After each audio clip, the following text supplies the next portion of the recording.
से आगे मिलेगा। 25 was on page 27.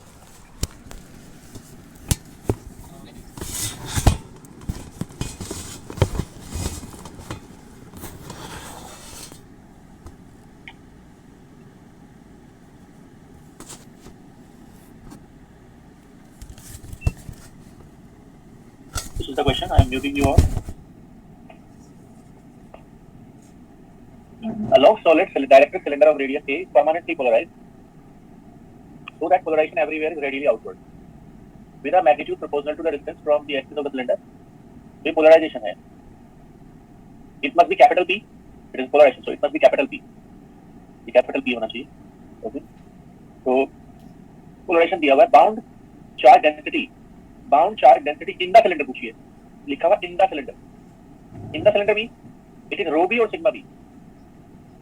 In the cylinder का मतलब होगा rho B. Okay. अगर पूछता on the cylinder तो क्या मतलब होता है? On the cylinder sigma B होता है. Okay. And in the cylinder क्या होगा? Rho B. It is inside the cylinder. Okay. So rho B, volume bound charge density. Volume bound charge density rho B का value क्या होता है? Minus divergence of P होता है. Negative divergence of P. Okay. And because it is a cylinder, we need to use cylindrical system. Cylindrical system का divergence क्या होता है? डाइवर्जेंस का फार्मूला होता है, that is माइनस, तो ये वाला माइनस रहेगा. Okay. And 1/FGH, FGH कितना होता है इसका? 1/S. S के लिए क्या यूज हो रहा है यहाँ पर? Instead of S we need to use R. Okay. So 1/FGH, 1/R. Okay. Then क्या होता है? Diver by diver R. यानी कि S की जगह R यूज हो रहा है. Okay. Then होता है क्या? It is GH. GH का वैल्यू क्या होता है? R. Okay. And which component of the polarization? Polarization का S component. S मतलब R component. Okay. तो करिए इसको जरा. कितना हुआ यहाँ पर? -1/R. Diver by diver R. R. P naught small r by 2. तो कितना हो जाएगा? Minus R 1/R. Okay. P naught R square. तो कितना रह जाएगा? P naught R. Okay. R and R is cancelled. So answer is minus P naught. देखना जरा, ठीक है क्या? माइनस P naught या minus P naught by 2. Check it. कितना रह जाएगा? So A is the answer. Okay.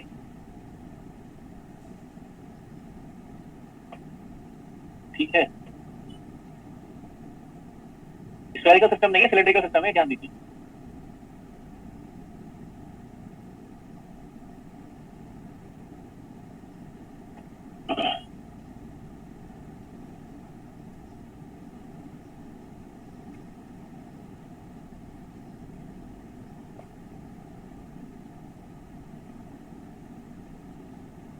ये हो गया.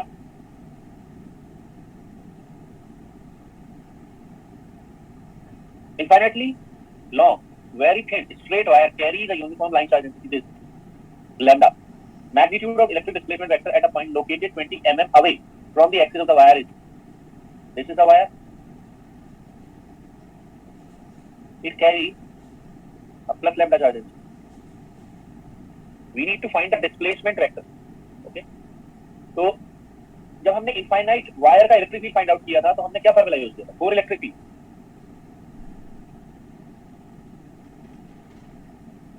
What we have used? We have used this formula.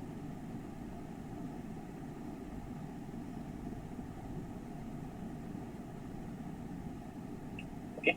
For displacement vector. For displacement vector. D. What is the formula with us? क्या formula है? Q free. Q free enclosed. जबकि ये वाला Q क्या है? This Q is sum of Q free and QB. ये दोनों का सम है. Bound plus free both. जबकि डिस्प्लेसमेंट वेक्टर क्या है? Only free charge. Okay. तो ये वाली जो चार्ज डेंसिटी है, whatever charge density given in the question, ये जो दिया हुआ है ना, चार्ज डेंसिटी जो given है, it would be considered as free charge density or bound charge density? It would be free charge. जो भी क्वेश्चन में चार्ज दिया जाता है, it is assumed to be free. Question में जो भी चार्ज गिवन होगा वो फ्री माना जाएगा. ओके. तो this lambda is free charge density. Okay. Free charge density. Okay. तो हमें we need to apply this Gauss law here to find displacement vector. तो हमें क्या करना होता है ऐसे क्वेश्चन में, we need to take a Gaussian surface. कितनी दूर फाइंड करने के लिए बोल रहे हैं, मान लिया r डिस्टेंस है, तो गॉसियन सरफेस क्या होगा, in case of wire Gaussian surface would be this, जैसे हमने इलेक्ट्रिक फील्ड के लिए किया था, Gaussian surface in case of wire would be cylinder. Okay, तो let's say this distance is r, जहां हमें फाइंड आउट करना है, okay, and this length is l। सबसे पहले हमें क्या करना होगा, ठीक है, we need to find out q enclosed, q free enclosed, q free enclosed, ठीक है, चार्ज फ्री enclosed कितना होगा, it would B line integral lambda dl। तो लैम्डा dl कितना हो जाएगा, लैम्डा l। तो q free enclosed with lambda l। Okay, d dot ds कितना होगा, d dot ds, electric field line कहां से क्रॉस करके जाएगी, electric field line will cross through this,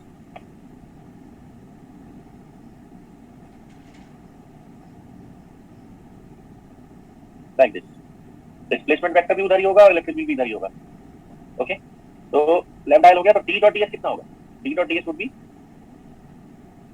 क्या पहला क्वेश्चन d के लिए कर रहे हैं ये, कितना होगा, d into 2 pi rl, d into 2 pi rl is equals to lambda l। Epsilon not नहीं आता है, l and l would be cancelled, तो डिस्प्लेसमेंट वेक्टर कितना आएगा, डिस्प्लेसमेंट वेक्टर आएगा lambda divided by 2 pi r। Direction क्या होगा, radially outward, या कैप कह सकते हो। ओके, तो डिस्प्लेसमेंट वेक्टर किया आया। आप ऑलरेडी जानते होंगे for infinite wire, electric field for infinite wire, electric field for infinite wire, oxide density lambda कितना होता है, lambda divided by 2 pi epsilon naught r r cap, ये जानते होंगे आप already, this formula must be known to you already. Okay, तो क्या relation, मतलब एस्टैब्लिश हुआ, अगर हम देखें वैसे भी, ये तो मैंने फार्मूले की हेल्प से निकाला, डिस्प्लेसमेंट वेक्टर इस फार्मूले की हेल्प से निकाला। ओके, तो हम जानते हैं कि क्या रिलेशन होता है d एंड e में, what is the relation between d and e, we already know that. d क्या होता है, d दो तरीके से निकल सकता है, there are two forms to find out d, क्या, एक तो d equals to epsilon e, या एप्सिलॉन को क्या लिखते हैं, epsilon naught epsilon r e, या एक और बताया था मैंने, epsilon naught 1 plus chi e e। एक फॉर्म तो ये होता है when this is applied, when permittivity is given, relative permittivity is given, susceptibility is given, ये सब अप्लाई होता है। दूसरा तरीका क्या था, another method is d equal to epsilon naught e plus e, ये लगा सकते हो आप। ये कब लगता है, when this is applied, when polarization is given to you. So in this question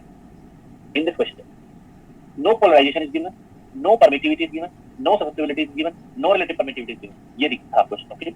तो यहाँ पर कुछ भी गिवन नहीं है, तो ये जो मीडियम है जहां आप कैलकुलेशन कर रहे हो, it means it is free space और it is some dielectric, it must be free space. यहाँ जो आप कैलकुलेशन कर रहे हो कौन सा मीडियम होना चाहिए, फ्री स्पेस होना चाहिए। नहीं, जब कुछ नहीं कहा है तो बाय डिफॉल्ट क्या मानकर चलेंगे आप, when nothing is set, then you will assume that it is free space, you are finding displacement vector in free space, then for free space what is the relation between d and e, for free space, ठीक है, displacement vector किसके बराबर होता है, epsilon naught e के बराबर। For free space displacement vector is equal to epsilon naught e। क्यों, since क्यों होता है, सिंस पोलराइजेशन कितना होता है फ्री स्पेस का, जीरो, फ्री स्पेस का पोलराइजेशन जीरो है, या उसका ससेप्टिबिलिटी कितना है, एप्सिलॉन नॉट है, या उसका रिलेटिव परमिटिविटी यानी कि डायरेक्टिव कांस्टेंट कितना है, 1 है, ससेप्टिबिलिटी कितना है उसका, 0 है। ओके, तो ये किसकी प्रॉपर्टीज है, these are properties of free space, ठीक है, फ्री स्पेस, वैक्यूम या एयर, इन सब की प्रॉपर्टीज कितनी है, ये properties.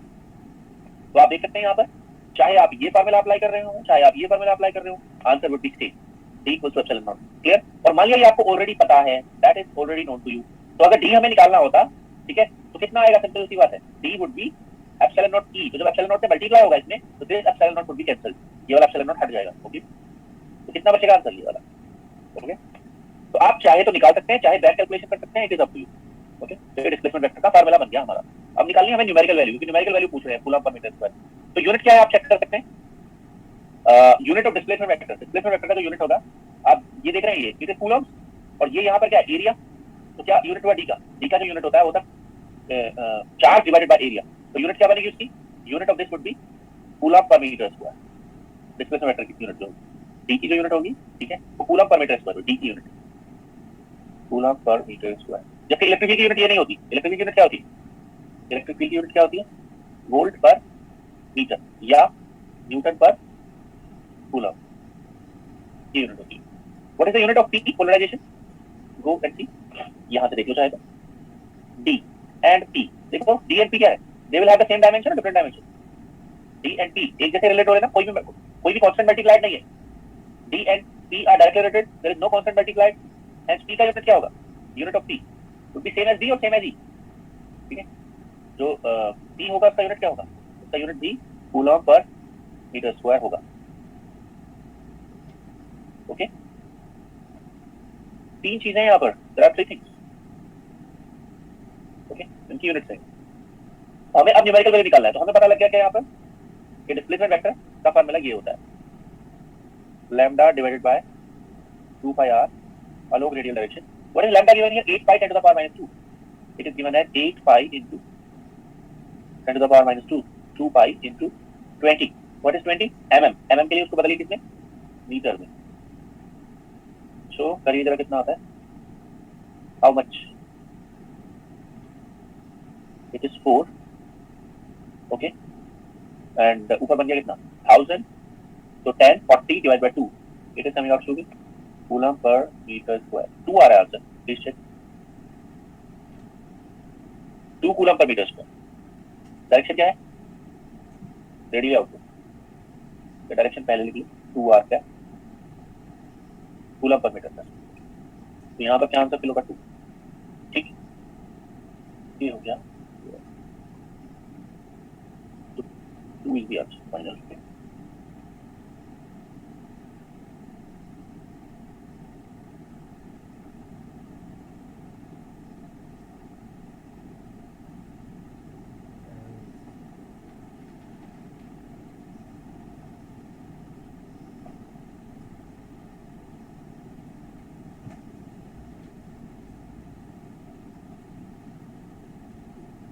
Cylindrical rod of length L and radius R made of an inhomogeneous dielectric.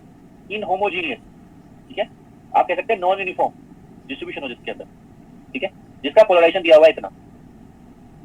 Okay, तो polarization is this 5z square plus 7 and direction of polarization is k cap. कह रहे हैं volume bound charge inside डायरेक्ट्रिक। Volume bound charge पूछा जा रहा है inside. Inside मतलब QB। It is asking about QB, volume bound charge। इसकी वजह से आने वाला QB due to rho B और sigma B, क्योंकि बाउंड चार्ज दो तरह के होते हैं। There are two types of bound charges. One is on the surface, one is inside the cylinder। Okay, तो QB due to rho B का value जो होगा होगा volume integral rho B d tau। तो पहला टास्क क्या है? To calculate rho B, find out rho B। Rho B would be negative divergence of P, negative divergence of P। Okay, तो polarization is given as this। तो इसका divergence कितना होगा? It is along k है, तो it would be diver by diver z 5z square plus 7। ये बनेगा नहीं? डाइवर्जेंस सिलिंड्रिकल सिस्टम लगाना है आपको, क्योंकि सिलेंडर है। सिलिंड्रिकल सिस्टम में जो z कंपोनेंट वाला होता है ना, वो ये होता है। कितना हो जाएगा? Minus 10z।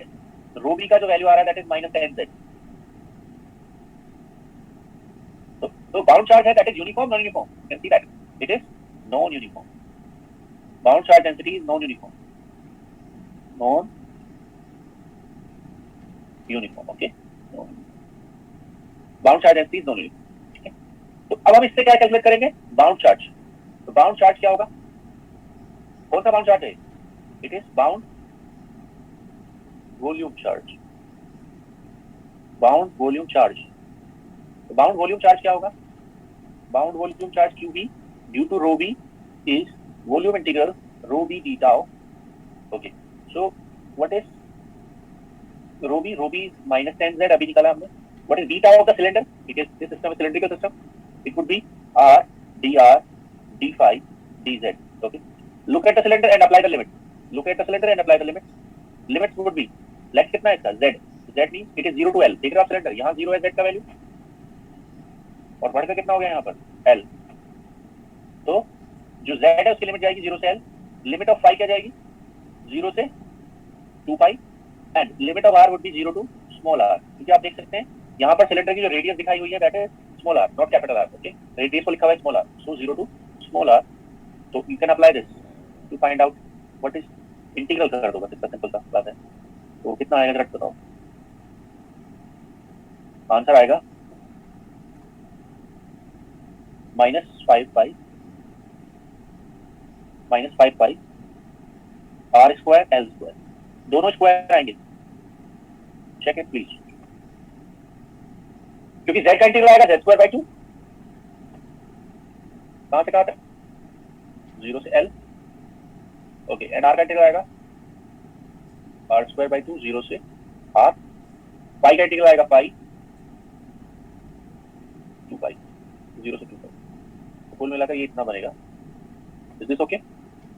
Which option is correct? D, -5 pi r² l² is the answer. ठीक है, अभी काम करो सेम क्वेश्चन में टू प्रैक्टिस। ठीक है, find surface charge density, also find surface charge density, surface bound charge find कर लो। सरफेस बाउंड चार्ज, तो सरफेस बाउंड चार्ज कैसे फाइंड आउट होगा? To find out surface bound charge, किसकी वजह से, that is due to sigma B. क्या होगा, सफर मिला होगा surface integral sigma B ds। Okay, what you require here, you require here sigma B. Sigma B क्या होता है? Wait. How many sigma Bs would be there in this question? Look at the diagram and how many sigma Bs you can find. एक तो sigma B यहां आ जाएगा, यहां, इसको मैं कह रहा हूं सिग्मा बी 1, सिग्मा बी 1 यहां जो आएगा, एक यहां आएगा, ये जो है ना ये वाला सरफेस, ये क्या होगा, ये होगा सिग्मा बी 2। ओके, इस सरफेस पर one more would be there यहां, कितना होगा, sigma B 3, 3 sigma, sigma B 1 on the curve surface, sigma B 2 disc surface, जो कितने z पर है, कितने z पर है डिस्क सरफेस, ये z0 पर। एक डिस्क सरफेस कहां पर है, zl पर। तो लुक एट दिस, कितने सिग्मा बी होंगे, सिग्मा बी 3 होंगे। ओके, तीनों का सम आएगा ये, और तीनों का अलग अलग इंटीग्रल होगा। तो सिग्मा b1 बताइए, सिग्मा b1 क्या होता है, पोलराइजेशन डॉट एन कैप, पहला एन कैप। ओके, देखिए लुक एट दिस, इसका नॉर्मल कितना होगा, normal of this would be in what direction, tell me please, normal of this would be in what direction.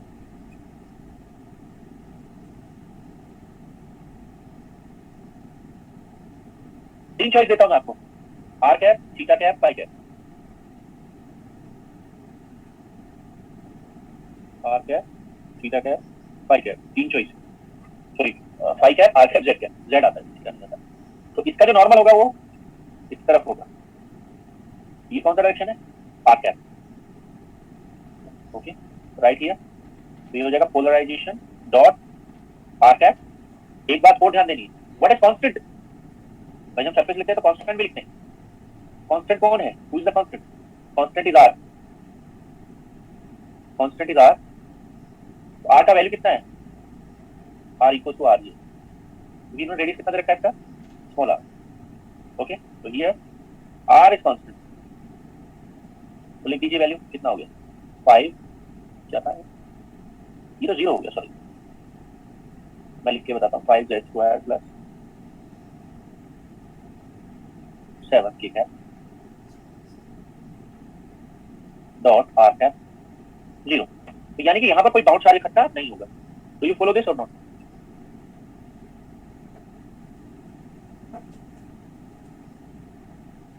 Sigma b1, sigma b2,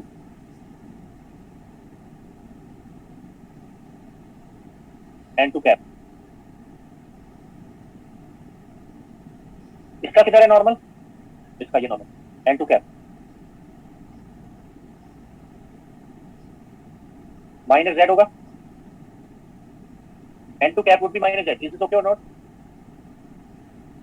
ये होगा p dot minus z। एक बात और बताइए, क्या कांस्टेंट है इसके ऊपर, over this surface what is constant, over this surface over this surface z is constant, कितना कांस्टेंट है? 0। यहाँ की बात कर रहा हूँ मैं। तो z इज कांस्टेंट एंड कितना कांस्टेंट है? 0। तो लिखिए क्या आएगा, मतलब z कैप की बजाय k कैप लिख लो आप, बेहतर हो, क्योंकि उन्होंने k कैप का नोटेशन यूज किया। तो 5z² + 7 k cap dot minus k cap 0 कितना होगा? कितना होगा बताओ? -5z², ठीक है, -5z² -7, ये आएगा ना, -5z² -7 डॉट प्रोडक्ट के बाद, ओके। और z का वैल्यू चूंकि 0 है, कितना हो गया? -7। Sigma b2 is -7। I hope it is clear. आगे चलते हैं। Sigma b3, okay. Sigma b3 ये कहां पर है surface? On what surface we are finding this? Over this surface, okay. तो इसका नॉर्मल किधर पॉइंट करेगा? इसका जो नॉर्मल होगा वो पॉइंट करेगा इस तरफ।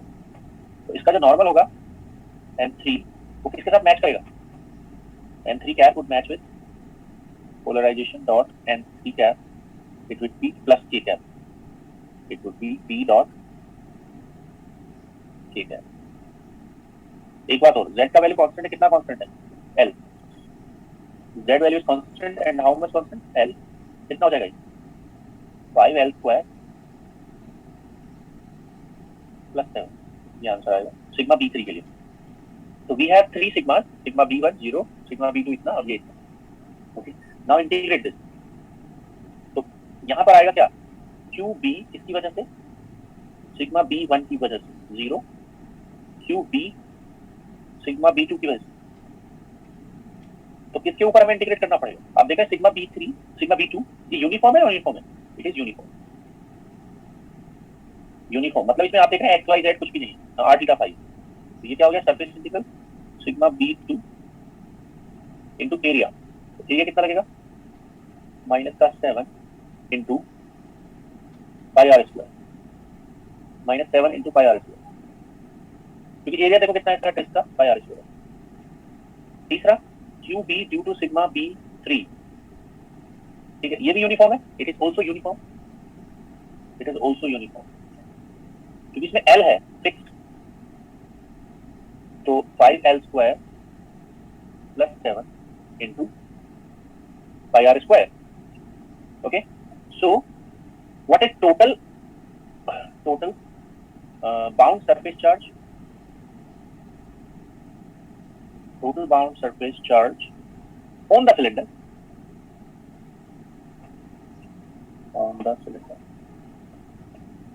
कितना बना बताइए?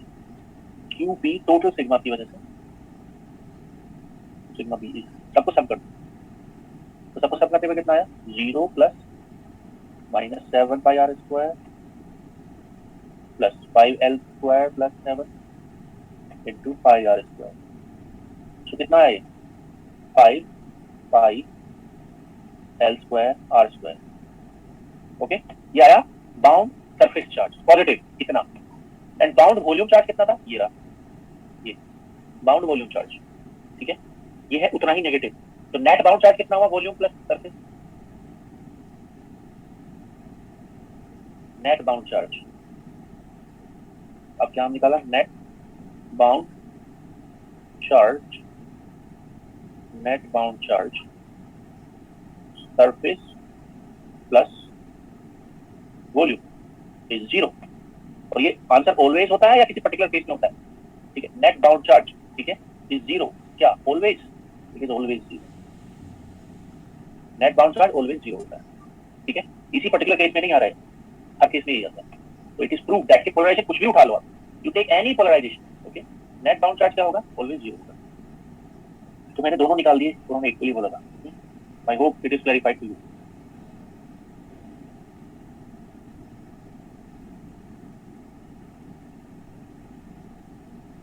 Okay 29, a charge q is placed at the center of otherwise neutral dielectric sphere of radius a, okay. तो ये जो क्वेश्चन है ना, ठीक है, इसको मैं एक डिस्क्रिप्टिव के साथ कंबाइन कर रहा हूं, क्योंकि स्टैंडर्ड क्वेश्चन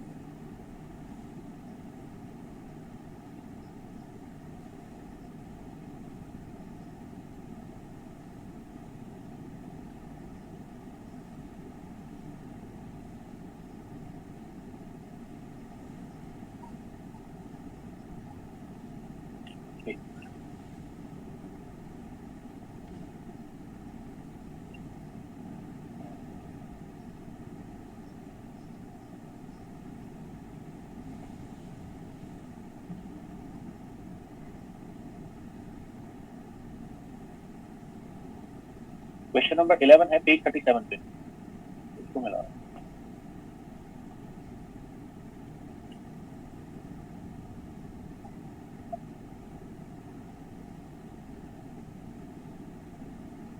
ये कौन से पेज पे था 29 वाला?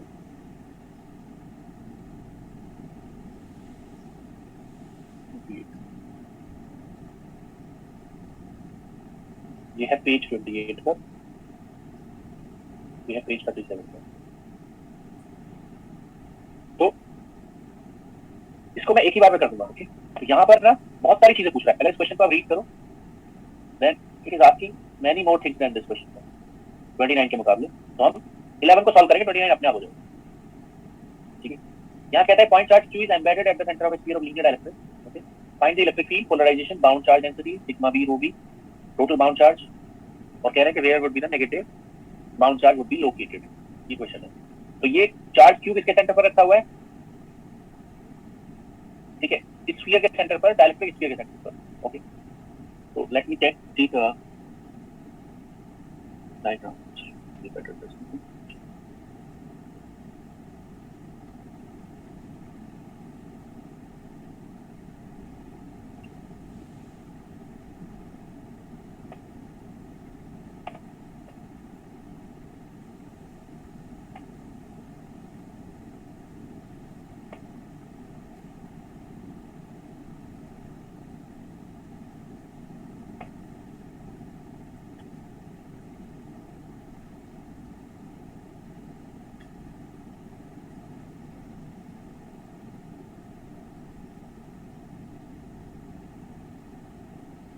I took two spheres instead of one. Okay, एक बार मैं लेता हूँ मेटल स्फीयर, मेटल स्फीयर, और दूसरा क्या है? Dielectric sphere.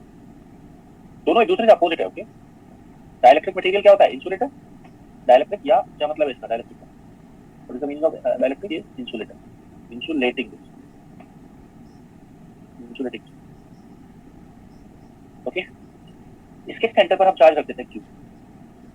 What happen? ये मैं आपको बता चुका हूं। इसके सेंटर पर अगर कोई चार्ज रखा जाता है तो क्या होगा? इसके अराउंड क्या होगा? नेगेटिव चार्जेस आकर जमा हो जाएंगे। ओके, जिससे सरफेस पर कैसा चार्ज क्रिएट होगा? Positive charge would be created. कितना पॉजिटिव चार्ज क्रिएट होगा सरफेस पर? +Q। ओके, सरफेस पर कितना चार्ज क्रिएट होगा? +Q। ओके, वन मोर, अगर मैं यहाँ कोई गॉसियन सरफेस लेता हूँ इतना बड़ा, ओके, यहाँ कोई गॉसियन सरफेस लेता हूँ, ओके, तो इसके अंदर कितना चार्ज होगा? Net charge enclosed by this Gaussian surface. यहाँ पर Q एनक्लोज कितना होगा? 0 होगा। यहाँ Q एनक्लोज 0 होगा इसके अंदर। ठीक है, क्यों होगा 0 आप जानते हैं? क्योंकि +Q के अमाउंट के बराबर, ये जो +Q आपने बाहर से रखा था उसके अमाउंट के बराबर, ठीक है, -Q इकट्ठा हो जाएगा उसके ऊपर जाकर, जिससे क्या होगा? जो Q एनक्लोज है वो 0 होगा, इसीलिए इसके अंदर इलेक्ट्रिक फील्ड कितना होगा? 0 होगा। Electric field inside the metal इसलिए वुड बी 0। तो if you are placing a charge Q, free charge, inside the metal और इनसाइड द कंडक्टर, ठीक है, तो क्या होगा? जो +Q है उसके अमाउंट के बराबर -Q चार्ज वहां जमा हो जाएगा। ठीक है, और तो उससे नेट कितना होगा? Net charge enclosed in any Gaussian surface inside this would be 0। Clear? एक काम करता हूं मैं, अगर मैं आपसे कहूं कि यहाँ पर कितना होगा भाई, यहाँ एक गॉसियन सरफेस ले लेता हूँ यहाँ। ओके, ये इनसाइड था और ये आउटसाइड, ये भी एक गॉसियन सरफेस है, गॉसियन सरफेस, ठीक है, आउटसाइड में कितना चार्ज एनक्लोज होगा भाई बताओ? Q enclosed, it would be Q enclosed would be Q। Understood और नॉट अंडरस्टूड? क्योंकि क्या होगा? +Q और कितना चार्ज जमा होगा +Q के ऊपर? अंदर -Q, एंड बाहर कितना आएगा? +Q, तो सबका सम कितना होगा? +Q। इज दिस ओके और नॉट ओके? तो इसीलिए क्या होगा? इलेक्ट्रिक फील्ड आउटसाइड क्या होगा? इलेक्ट्रिक फील्ड आउटसाइड क्या होगा? 0 या नॉन 0?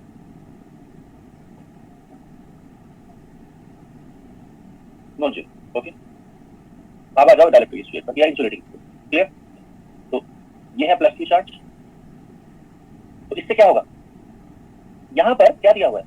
डाइलेक्ट्रिक की कोई प्रॉपर्टी जरूर दी हुई होगी क्वेश्चन में, या तो डाइलेक्ट्रिक की प्रॉपर्टी परमिटिविटी देता है, या पोलराइजेशन देता है, या रिलेटिव परमिटिविटी देता है, या ससेप्टिबिलिटी देता है। इनमें से कोई प्रॉपर्टी गिवन होगी। जैसे इस क्वेश्चन में क्या गिवन है, रिलेटिव परमिटिविटी। इस क्वेश्चन में क्या गिवन है, रिलेटिव परमिटिविटी। इस क्वेश्चन में क्या गिवन है, linear dielectric material with susceptibility phi. ठीक है, ससेप्टिबिलिटी दी हुई है, तो या तो रिलेटिव परमिटिविटी दे या ससेप्टिबिलिटी दे या पोलराइजेशन दे, कुछ भी दे सकता है। क्लियर? तो यहाँ पर मान लिया इसका डाइलेक्ट्रिक कांस्टेंट दिया हुआ है, या तो या क्या दिया हुआ है, ससेप्टिबिलिटी दिया हुआ है। It is given. ठीक है, नाउ क्या होगा, जैसे कि मैंने इसमें बताया था, इसकी इलेक्ट्रिक फील्ड लाइन कैसी होगी। ये मैं इलेक्ट्रिक फील्ड लाइन किसकी शो कर रहा हूं, I am showing the electric field line of Q charge. ये जो क्यू चार्ज है उसकी इलेक्ट्रिक फील्ड लाइन कैसी होती है, होता तो इसमें भी ऐसा ही है। ठीक है, उससे क्या होता है, जब इलेक्ट्रिक फील्ड अपनी line electric field line Q की जब जाएंगी बाहर की तरफ, तो वो नेगेटिव इलेक्ट्रॉन को किधर पुश करती है, इस केस में नेगेटिव इलेक्ट्रॉन को मेटल के केस में सेंटर की तरफ, और नेगेटिव इलेक्ट्रॉन कहां जमा हो जाते हैं, जाकर सेंटर के चार्ज के ऊपर, प्लस क्यू के ऊपर जाकर। कितना अमाउंट जमा होता है, माइनस क्यू, तो नेट चार्ज कितना हो जाता है, सम करके 0। ओके, होगा यहाँ पर भी वैसा ही। ओके, होगा यहाँ पर भी वैसा ही, बट देखिए कैसे। इसकी इलेक्ट्रिक फील्ड लाइन ऐसे जाएंगे radial outward, it is electrically. Okay, अब शायद मैंने आपको बताया होगा कहीं ऐसे डायग्राम में, ये जब कंडक्टर हमने लिया था, कंडक्टिंग प्लेट। ओके, तो कैसे हुआ था, वी हैव अप्लाइड, मान लिया इस पर चार्ज प्लस क्यू था प्लेट के ऊपर,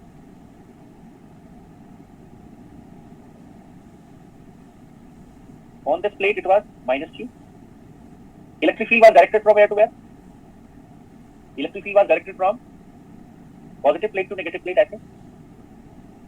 ओके, जो ये डायरेक्ट्रिक अंदर भरा हुआ था, ओके, वो पोलराइज हो गया था। इसको क्या बोलते हैं, if you apply any electric field to a dielectric it will be polarize, polarize हो जाएगा। ओके, तो क्या बताया था मैंने, what was it, I have told you, क्या ये जो डायलेक्ट्रिक है वो पोलराइज होगा। पोलराइज होगा तो क्या होगा, किस तरफ पोलराइज होगा, वो one direction it will polarize. इसके इस वाले सरफेस पर कैसा चार्ज जमा होगा, नेगेटिव नेगेटिव नेगेटिव। ओके, और इस सरफेस पर कैसा चार्ज जमा होगा, पॉजिटिव। तो इससे पोलराइजेशन किस तरफ रहेगा, इसका एक्सटर्नल फील्ड की डायरेक्शन। ओके, एक्सटर्नल फील्ड की डायरेक्शन। ओके, तो ये जो इलेक्ट्रिक फील्ड आप अप्लाई कर रहे हैं ई क्यू का, उसकी वजह से डाइलेक्ट्रिक पोलराइज हो जाएगा। पोलराइजेशन किस तरफ आएगा उसका, पोलराइजेशन का जो डायरेक्शन होगा it would be same as, okay, direction of polarization would be same as direction of electric field.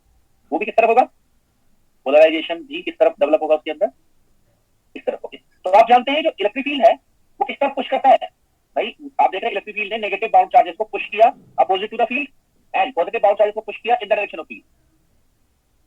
Okay, तो यहां पर क्या होगा, नेगेटिव बाउंड चार्ज इकट्ठा होगा और यहां पर पॉजिटिव बाउंड चार्ज इकट्ठा होगा। ओके, ये जो नेगेटिव साइन लगा हुआ है बाउंड चार्जेस का है, जबकि ये जो नेगेटिव था यहां पर इट वाज अ फ्री। ठीक है, तो यहां पर कैसे चार्जेस इकट्ठे हो जाएंगे अगर इसके ऊपर नेगेटिव बाउंड चार्ज, और सरफेस पर कैसे बाउंड चार्ज इकट्ठे होंगे, पॉजिटिव बाउंड चार्ज। ओके, तो मैं यहां पर लिख देता हूं क्या, ये कैसे चार्जेस, ये कैसे चार्जेस हैं, bound charges, bound charges. Okay, ये भी कैसे चार्जेस हैं, ये जो है ये भी क्या है, बाउंड चार्ज। ये वाला कैसा चार्ज है, बाउंड। ओके, और ये प्लस क्यू कैसा चार्ज है, जो ऑलरेडी रखा हुआ है, फ्री चार्ज। ओके, ये जो चार्ज है वो फ्री है। ओके, एंड जो डाइलेक्ट्रिक के अंदर डेवलप होगा, ठीक है, वो होगा बाउंड। ओके, तो यहां पर क्या होगा, यहां पर अगर आप कोई गॉसियन सर्फेस बनाओगे, यहां पर अगर आप कोई गॉसियन सर्फेस खींचोगे, ओके, तो इसमें जो चार्ज होगा इस गॉसियन सरफेस में वो कितना होगा, क्यू एनक्लोज्ड। आपने क्यू रखा था, जैसे यहां पर क्यू रखा था मेटल में, तो क्यू एनक्लोज कितना कह रहे थे मिलाकर 0। अब कितना होगा क्यू एनक्लोज, बताइए बताइए, यहां पर क्यू एनक्लोज कितना होगा, 0 या नॉन 0। डाइलेक्ट्रिक के केस में कितना होगा, 0 नॉन 0, दोनों का सम 0 नहीं होगा। इसके कितना होगा, मैं आपको बता चुका हूं पहले भी ये बात, आप मुझे बता सकते हैं कितना होगा, कितना हो जाएगा, what would be the amount, non 0 कितना अमाउंट होगा, Q by epsilon R. Why, मैंने क्या बताया था, मैंने कहा था अगर आप बाहर से electric field E not apply कर रहे हैं, आप बाहर से electric field E not apply कर रहे हैं, तो जो प्लेट के बीच में इलेक्ट्रिक फील्ड आपको दिखेगा वो ई नॉट दिखेगा या ई नॉट बाय एप्सिलॉन आर दिखेगा। मतलब आपने ये एक्सटर्नल फील्ड अप्लाई किया, दिस इज एक्सटर्नल फील्ड। तो मैंने बताया था आपको डाइलेक्ट्रिक रखने पर अगर इसकी परमिटिविटी एप्सिलॉन आर है, कितने टाइम्स घट जाता है इलेक्ट्रिसिटी? ई डाइलेक्ट्रिक कितना होता है बताइए, क्या बताया था मैंने? ई डाइलेक्ट्रिक, ई डाइलेक्ट्रिक होता है जो फ्री स्पेस में पहले था उसका कितना टाइम्स घट जाता है फील्ड, या जीरो हो जाता है? कितने टाइम्स घटता है? एप्सिलॉन आर टाइम्स घटता है। तो वो क्यों घटता है एप्सिलॉन आर टाइम्स? क्योंकि चार्ज खुद एप्सिलॉन आर टाइम्स घट जाता है। आप समझ रहे हैं? यहां पर जब चार्ज एनक्लोज आप कैलकुलेट करोगे तो कितना आएगा? क्यू प्लस क्यू आएगा, जीरो आएगा, या क्यू बाय एप्सिलॉन आर आएगा? क्यू बाय एप्सिलॉन आर आएगा। चार्ज का अमाउंट घट जाएगा। क्यों घट गया? क्योंकि क्यू में से कुछ कम हो जाएगा। क्लियर है? नहीं तो कितना बाउंड चार्ज इकट्ठा होगा इसको मैं कैलकुलेट करके भी बताऊंगा, ऐसा नहीं कि मैं ऐसा कह रहा हूँ। I will also calculate it, but मेरा क्वेश्चन ये है कि कितना नेगेटिव बाउंड चार्ज इकट्ठा होगा यहाँ पर। भाई आप कह रहे हैं टोटल कितना है, what is total? Total is Q by epsilon R. तो पहले कितना रखा था आपने? प्लस क्यू रखा था आपने। तो भाई इसमें से कुछ माइनस क्यू हुआ होगा ना, तभी तो ये बना होगा। कितना हुआ होगा माइनस क्यू? अब आप देख लो कितना माइनस क्यू हुआ होगा वहां पर, मतलब नेगेटिव चार्ज कितना डेवलप हुआ होगा? माइनस क्यू के बराबर नहीं, माइनस क्यू होता तो जीरो हो गया होता वो। तो कितना हुआ होगा बताइए? क्यू बाय एप्सिलॉन आर रह जाए वो, तो कितना बना होगा यहाँ पर? तो ये बना होगा कितना? ठीक है, plus Q, okay, and minus Q by epsilon R. कितना चार्ज डेवलप हुआ होगा ना नेगेटिव? माइनस क्यू तो स्टेट में होता है भाई, इस केस में कितना डेवलप होता है देखो जरा। प्लस क्यू पहले से था और माइनस क्यू और आ गया, तो नेट चार्ज कितना हो गया? जीरो। बट यहाँ ऐसा नहीं है, यहाँ कितना बन रहा है net charge? Q by epsilon R centre के ऊपर। It is what? It is net charge at centre.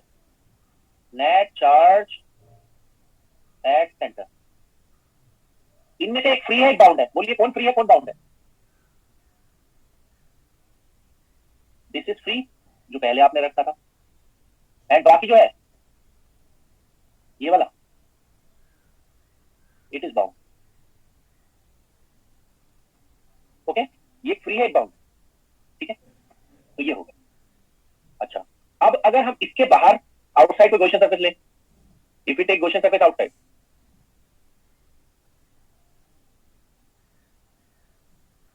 ये बाहर वाला गॉसियन सरफेस, ये कौन सा सरफेस है? Outside Gaussian surface. तो इसमें क्यू एनक्लोज कितना होगा?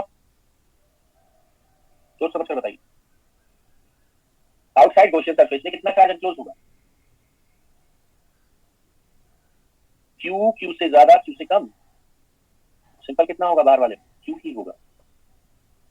बाहर वाले में क्यू होगा, अंदर वाले में क्यू बाय एप्सिलॉन आर होगा। यहां क्या था? अंदर वाले में जीरो था, बाहर वाले में क्यू था। Okay, understood? Not understood? नहीं अंडरस्टूड हुआ दोबारा सोचो। बाहर वाले में क्यू क्यों आ रहा है? आउटसाइड गॉसियन सरफेस में चार्ज एनक्लोज क्यू क्यों आ रहा है? बिकॉज इसके सरफेस पर कितना चार्ज डेवलप होगा? इसके सरफेस पर जो बाउंड चार्ज डेवलप होगा वो क्या होगा? इक्वल एंड अपोजिट होगा या नहीं? नेट बाउंड चार्ज कितना होता है इक्विलिब्रियम शेप में? ठीक है, net bound charge in any shape is, ठीक है, is how much? Net bound charge in any shape is, ठीक है, जीरो। अभी पीछे कहा था ना मैंने, आई have told you this statement previously.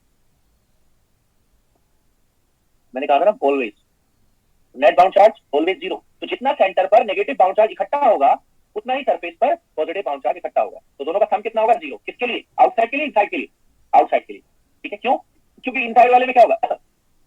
Inside वाले में कौन सा चार्ज आएगा बाउंड? नेगेटिव वाला या पॉजिटिव वाला? ओनली नेगेटिव वाला। तो इसलिए क्या हो गया? नेट चार्ज वहां पर कम हो गया।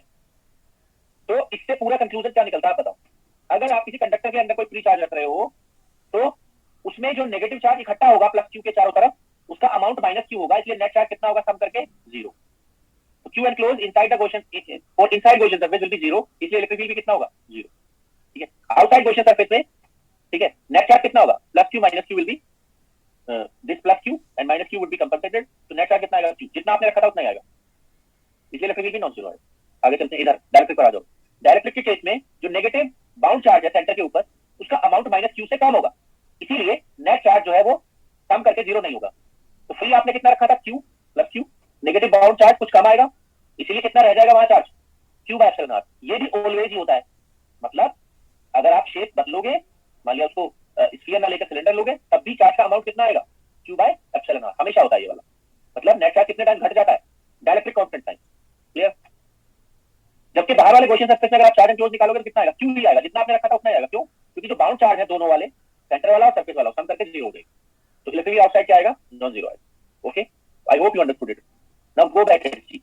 ये क्या कहता है, व्हाट इट सेज, देखो जरा पढ़ लो क्वेश्चन को, 29 क्वेश्चन को, 11 क्वेश्चन को तो मैं सॉल्व करूंगा अभी, इसको पढ़ो और बताओ। A charge q is placed at the center of otherwise neutral dielectric sphere of radius a relative permittivity epsilon r. We denote the expression q divided by this by er. Which of the following statement is false? कौन सा statement गलत है? ये कहते हैं electric field inside the sphere r less than a inside is er by epsilon r. ये statement सही है गलत है आपकी अंडरस्टैंडिंग के हिसाब से बताइए। दिस स्टेटमेंट इज करेक्ट, ये सही है, करेक्ट है।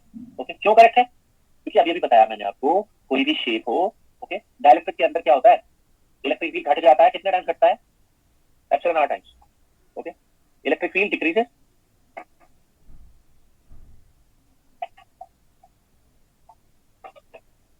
Electric field decreases epsilon R times. Why it is increases epsilon R times? ठीक है, क्योंकि वहां पर चार्ज कितना डिक्रीज हो जाता है, charge decreases epsilon R. Okay, charge decreases epsilon R times, ठीक है, electric field decreases epsilon R times. Okay, तो ये स्टेटमेंट सही हुआ। आगे चलो, field outside the sphere is this, go back and see, sphere के बाहर का जो चार्ज एनक्लोज होगा, क्या वो भी एप्सिलॉन आर टाइम्स डिक्रीज होगा? Answer is no. ठीक है, वो एप्सिलॉन आर टाइम्स डिक्रीज नहीं होगा। ओके, वो कितना रह जाएगा, वो किसके बराबर होगा, that would be same as effect of charge Q. तो चार्ज क्यू का फील्ड कितना होता है, q divide by 4 pi epsilon naught r square. So it is also correct. आगे चलते हैं, total charge inside the sphere of radius r greater than a is q, ये भी सही है, अभी भी बता रहा था मैं। r लेस देन a के लिए जो चार्ज इंक्लोज होगा वो q नहीं होगा, कितना होगा, कितना होना चाहिए था इसको, जब एप्सिलॉन आर परमिटिविटी रखी है तो बताइए कितना होना चाहिए था, राइट आंसर, ये कितना होना चाहिए था, q बाय एप्सिलॉन आर है ना, या q divided bye 1 plus chi e। Susceptibility का और डाइलेक्ट्रिक कांस्टेंट का रिलेशन क्या है, ससेप्टिबिलिटी एंड डाइलेक्ट्रिक कांस्टेंट का रिलेशन ये है 1 प्लस chi e। ओके, या क्या होना चाहिए था,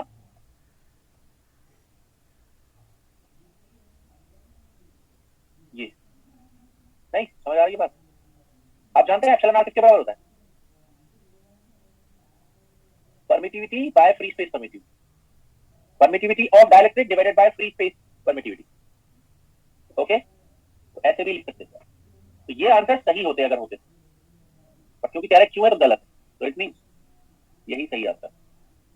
स्टेटमेंट फॉल्स पूछ रहा था, तो ये वाला सही आंसर।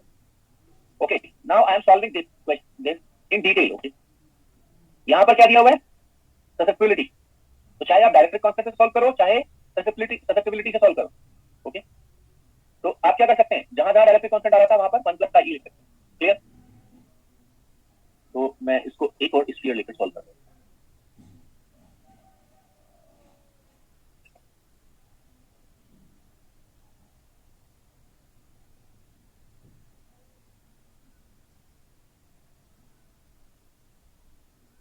तो अब देखिए, यहां पर हमसे बोला गया है find the electric field, find the polarisation, find the bound charge density, ये सब क्वेश्चन किए गए हमसे। एक चार्ज क्यू दिया हुआ है, it will be assumed as free charge और बाउंड चार्ज, बाहर से रख रहे हैं ना चार्ज,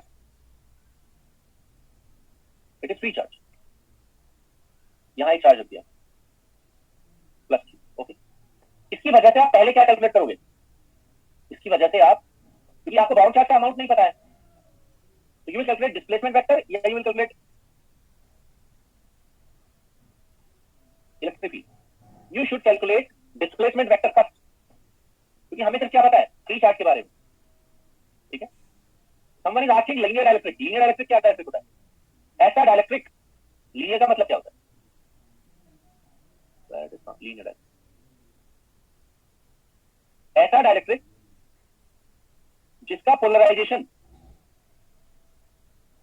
पोलराइजेशन इलेक्ट्रिक फील्ड पर लीनियरली डिपेंड करता हो, इलेक्ट्रिक फील्ड की पहली पावर पर डिपेंड करता हो, लीनियर डाइलेक्ट्रिक कहलाता है। Okay, P is proportional to E। Proportionality constant क्या रहता है, प्रोपोर्शनलिटी कांस्टेंट ये होता है, तो ऐसा डाइलेक्ट्रिक जो ये रिलेशन फॉलो करे वो लीनियर होता है, ऐसा डाइलेक्ट्रिक जो ये वाला रिलेशन फॉलो करे वो लीनियर डाइलेक्ट्रिक। ओके, और अगर वो हायर पावर पर डिपेंड करना शुरू कर दे, पोलराइजेशन अगर इलेक्ट्रिक फील्ड की हायर पावर पर डिपेंड करना शुरू कर दे, तो वो नॉन लीनियर बन जाएगा, इसकी 2 पावर या 3 पावर या 4 पावर क्या है, नॉन लीनियर पावर है। तो ये वाली पावर कैसी पावर है, लीनियर पावर है। तो इनसाइड हमें चार्ज दिया हुआ है, हम डिस्प्लेसमेंट वेक्टर पहले फाइंड आउट करेंगे। तो डिस्प्लेसमेंट वेक्टर फाइंड आउट करने के लिए हम क्या करेंगे, एक गॉसियन सरफेस लेंगे r रेडियस का।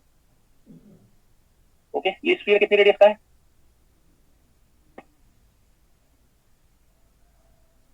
r का r। ओके, तो डिस्प्लेसमेंट वेक्टर फाइंड आउट करने के लिए हमें क्या चाहिए होता है,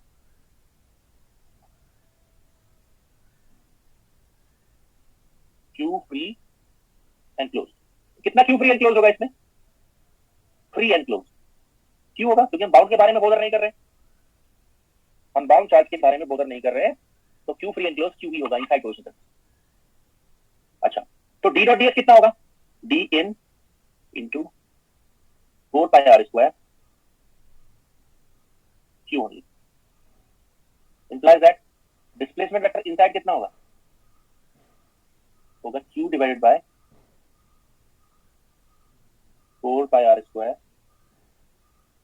r cap inside। ठीक है, तो d inside ये हो गया। अब आपको क्या दिया हुआ इस क्वेश्चन में, susceptibility, susceptibility is given to you. तो d क्या होगा, कौन सा फार्मूला अप्लाई करोगे आप फाइंड करने के लिए electric field, electric field find out करने के लिए आप ये फार्मूला यूज करिए। एप्सिलॉन को क्या लिखते हैं, epsilon r e, and epsilon r को क्या लिख सकते हैं,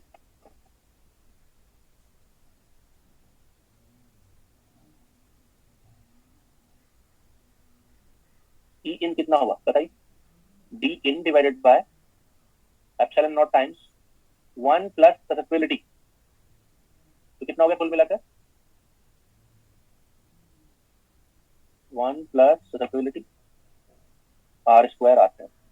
वैसे अगर आपको देखा जाए तो 1 प्लस का ई क्या है, एप्सिलॉन r। तो फील्ड कितने टाइम्स घट रहा है देखो डायरेक्ट्रिक के अंदर, अगर यहाँ फ्री स्पेस होता तो फील्ड कितना होता, पॉइंट चार्ज का फील्ड कितना होता अगर फ्री स्पेस होता, दिस इज 1 दिस इज 2। अगर वहां फ्री स्पेस होता तो कितना होता, q divided by 4 pi epsilon naught r square होता।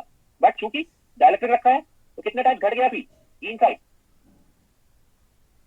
e inside, e free space का कितना पार्ट है, डिवाइडेड बाय एप्सिलॉन r ही है ये, क्योंकि 1 प्लस का ई एप्सिलॉन r ये बन रहा है। अब आप निकालिए पी इन, ठीक है।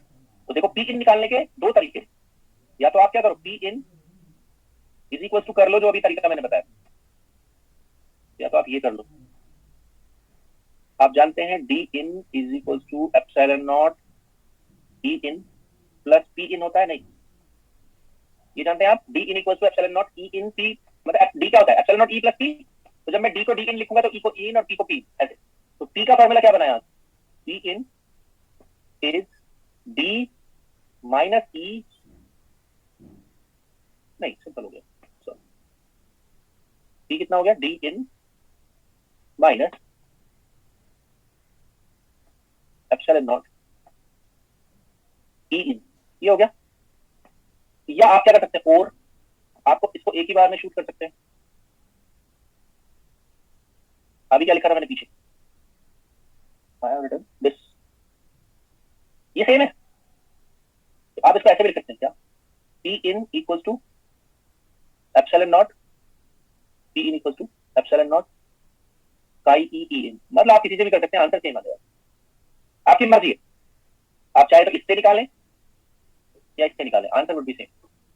कितना होगा, आंसर आएगा Q chi E, okay 4 pi epsilon naught would be cancel, 1 plus chi E R square R cap. Equation number 3, ये पोलराइजेशन आ गया इसके अंदर। तो कहां से क्वेश्चन की स्टार्टिंग हुई, question was started from displacement vector y, y was started from displacement vector, क्योंकि हमें बाउंड चार्जेस का पता नहीं था, only free charge was given in the question. क्या दिया हुआ था, q फ्री चार्ज। तो जब भी ऐसा क्वेश्चन हो जिसमें फ्री चार्ज दिया हुआ हो, you should always start from d displacement vector, displacement vector then electric field and then polarisation निकाल लिया। तो पोलराइजेशन तक का क्वेश्चन हो गया। Go outside, outside. आउटसाइड का मतलब है R greater than capital R. तो अगर हम कोई गॉसियन सरफेस आउटसाइड लेते हैं, if we take any Gaussian surface outside,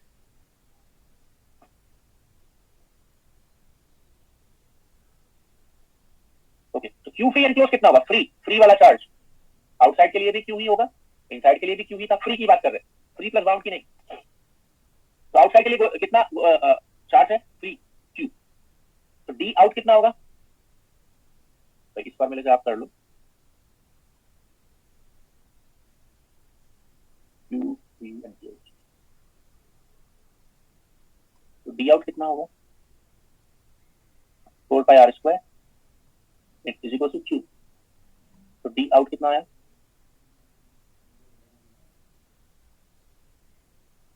Q divided by 4 pi R square. It is outside displacement vector. Okay, तो ई आउट कितना होगा? भाई बाहर के लिए क्या रिलेशन होगा? आउटसाइड कौन सा मीडियम है? आउटसाइड कौन सा मीडियम है जो है यहाँ? Outside medium is free space. तो फ्री स्पेस में ये रिलेशन क्या होता है?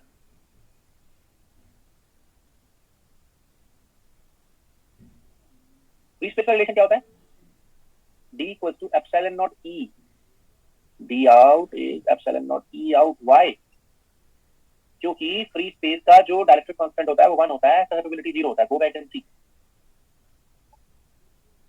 कहां लिखा था मैंने? हाँ, ये पोलराइजेशन कितना होता है फ्री स्पेस का? 0, permittivity epsilon not, डायरेक्ट्रिक constant 1, susceptibility 0। तो ई आउट कितना आएगा?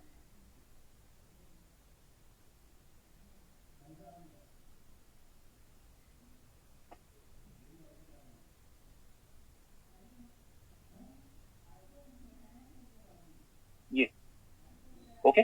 जबकि अंदर कितना आया था? ये वाला फैक्टर 1 प्लस का ई वाला फैक्टर था डिनोमिनेटर। पोलराइजेशन आउट कितना आएगा? We out 0। ओके, तो हमने 3 चीजें निकाल ली, D E and P. Clear? अच्छा, अब क्या कहता है एग्जाम में? इलेक्ट्रिकली फाइंड आउट कर लिया, पोलराइजेशन फाइंड आउट कर लिया, bound charge densities rho B and sigma B. अब बताओ ये बाउंड चार्ज डेंसिटीज कहां से निकलेंगी? फॉर्मूले क्या है इनके?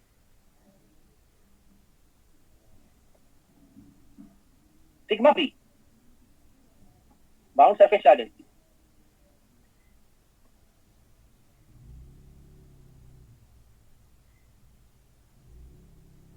Bound surface charge density sigma B क्या होता है? पी डॉट एन कैप होता है। ओके, अब ये सिग्मा बी कहां जमा होगा? Where it would be calculated. जो बाउंड चार्ज है वो कहां जमा होगा? ओवर दिस सरफेस, यहां सिग्मा बी जमा होगा। ओके, तो इसका नॉर्मल किधर होगा? ये नॉर्मल होगा। नॉर्मल कौन होगा? R cap. तो क्या होगा? Polarisation dot R cap. एक बात और, सरफेस के लिए वैल्यू कितनी है आर की? दिस।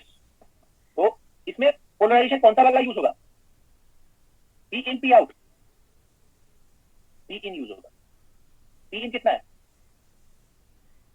क्यू का ई डिवाइडेड बाय 4 पाई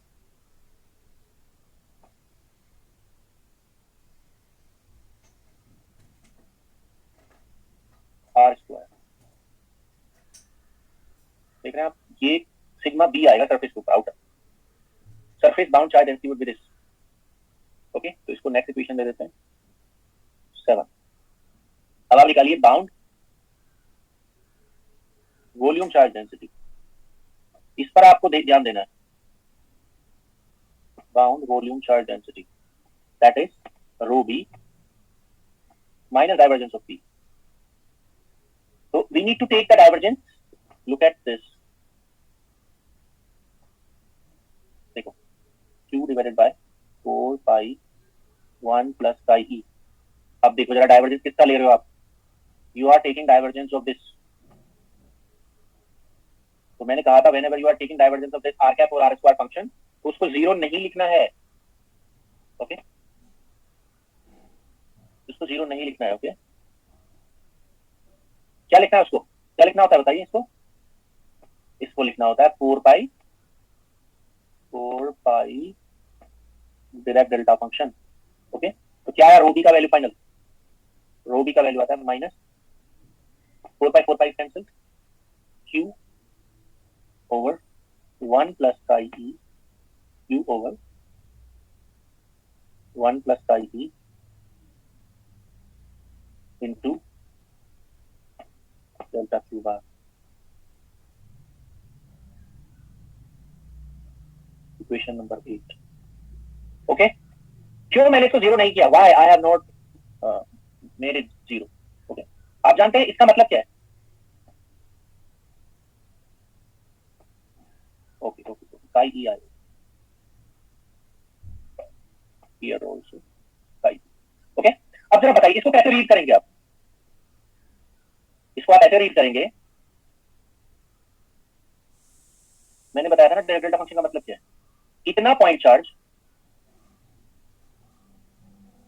कहां रखा है, इसको कैसे रीड करेंगे आप लैंग्वेज में, इसको लैंग्वेज में रीड करेंगे minus Q chi E by 1 + e, ठीक है, charge this point charge, this much of point charge is placed at, क्या कहां, placed at r equals to 0। ये मतलब है ना इसका, ये कहता है ये इतना चार्ज कहां लोकेटेड है, ये कहता है इतना चार्ज कहां लोकेटेड है, लोकेशन को बता रहा है, कहां लोकेटेड है r0 पर। तो ये कह रहा है कि minus Q chi E over 1 + e point charge is placed at r0, ये मतलब है, तो इसको जीरो नहीं कर सकते आप। ओके ओके, तो ये कैसा चार्ज है, बाउंड है या फ्री है, बाउंड है। ओके, अब मैं क्या करता हूं, what I do is I calculate volume bound charge, नहीं bound volume charge, bound volume charge.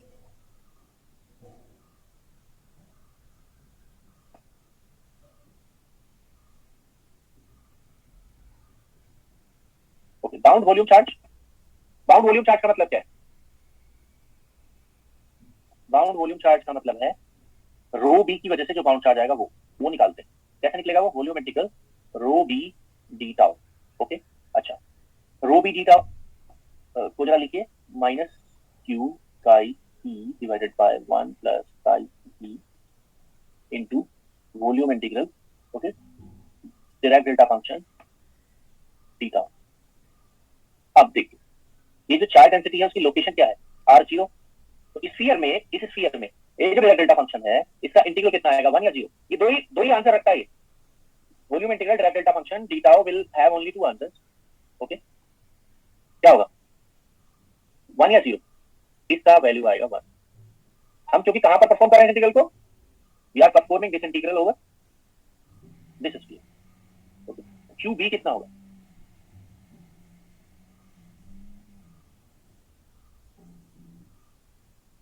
Q chi ई ओवर 1 + काई ई। तो ये जो बाउंड चार्ज है इतना, वो कहां लोकेटेड है, ये कहां लोकेटेड है, ये जो बाउंड चार्ज है it is located at r equal to 0, मतलब सेंटर पर, सेंटर पर लोकेटेड है इतना चार्ज। क्लियर, ये हो गया bound volume charge. What do you expect for bound surface charge, या एक काम करता हूं पहले, ये बाउंड चार्ज आया है, आप बात समझ लो, मैंने आपसे जो पूरा डिस्कशन किया था, ओके, यहाँ पर मैं आपसे कह रहा था कि जो बाउंड चार्ज है, बाउंड, यहाँ पर कुछ बाउंड चार्ज इकट्ठा होगा और पहले से क्या चार्ज रखा है वहां पर, फ्री। ओके, तो नेट चार्ज कितना होगा, मैं यहाँ पर निकाल रहा हूँ, ध्यान दीजिए, ये मैंने क्या निकाला है, it is bound charge at centre, एक और फ्री चार्ज रखा जो आपने रखा था वहां पर, यहाँ पर नेट चार्ज एट सेंटर कितना हुआ,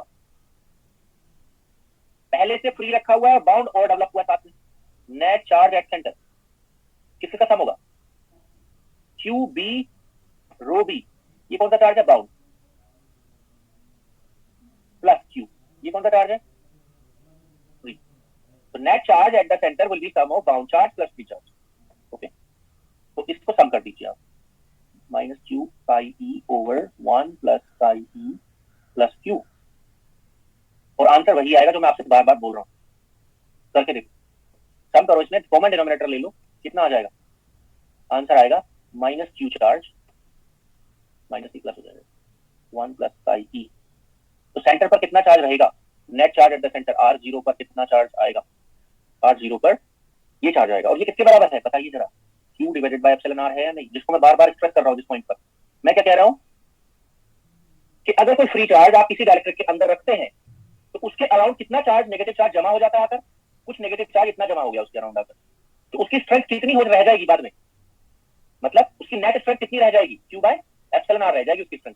कितने टाइम्स घट गई उसकी स्ट्रेंथ, अगर किसी फ्री चार्ज को आप डायरेक्ट्रिक के अंदर रखते हो तो उसकी स्ट्रेंथ कितने टाइम्स घट जाती है, डायरेक्ट्रिक कांस्टेंट टाइम्स घट जाती है। ओके, डायरेक्ट्रिक कांस्टेंट इसीलिए कांस्टेंट है वो। ओके, या आप कह सकते हैं इलेक्ट्रिक फील्ड फ्री स्पेस में अगर E नॉट था तो डायरेक्ट्रिक के अंदर उसकी स्ट्रेंथ कितनी रह जाती है, डायरेक्ट्रिक के अंदर उसकी स्ट्रेंथ रह जाती है, ठीक है, epsilon R times term. Okay, ये है, ये होगा, I hope it is clear.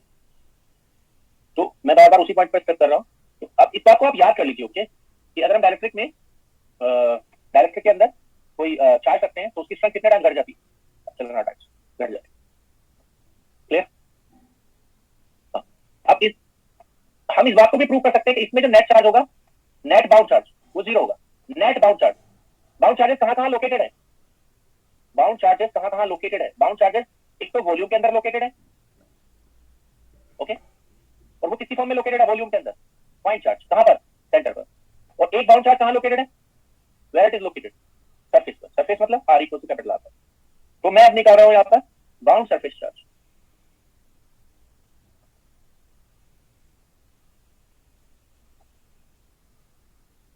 Bound surface charge, ठीक है, Q D sigma B, it is surface integral sigma B D. कितना है वो, क्यू का ई दिस, क्योंकि यूनिफॉर्म है।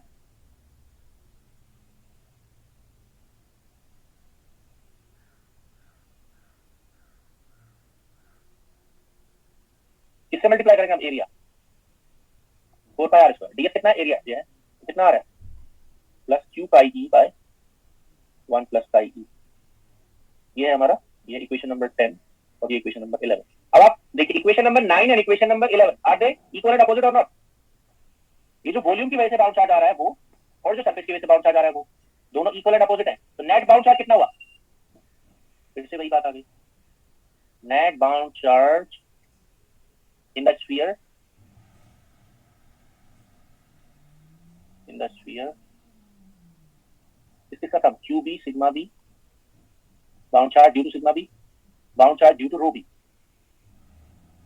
is 0 always। okay, question number 12।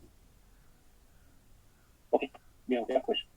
अब नाउ लुक एट, कुछ बचा तो नहीं, देखो हमने what we found electric field, we found polarisation, we found bound charge density, we found total bound charge on the surface, total bound charge on the surface, ये वाला। और कह रहा where is the compensating negative bound charge is located, इसका answer बताओ आप मुझे। ये तो हो गया, net bound charge on the surface is this much. ये कह रहा है कि उसके करस्पॉन्डिंग जो कंपनसेटिंग नेगेटिव बाउंड चार्ज है वो कहां रखा है, where it is located, where it is located. So it is located where, it is located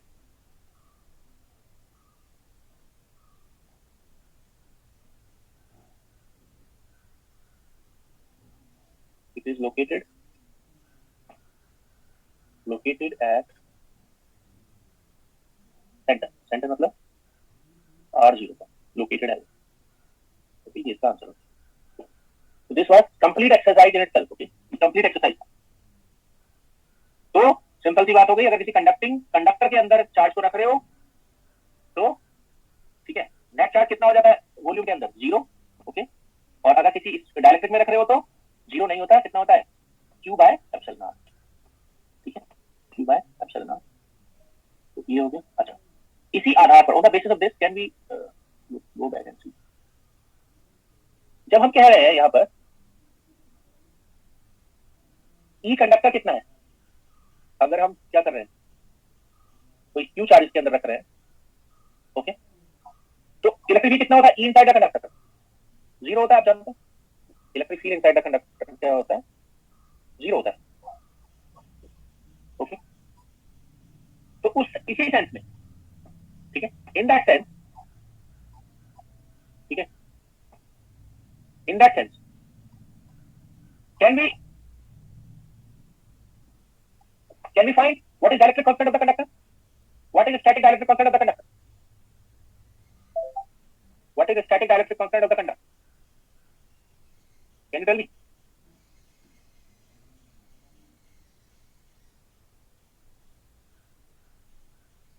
अगर मैं यहाँ से static dielectric constant of the conductor निकालना शुरू करूँ तो कितना आएगा बताइए?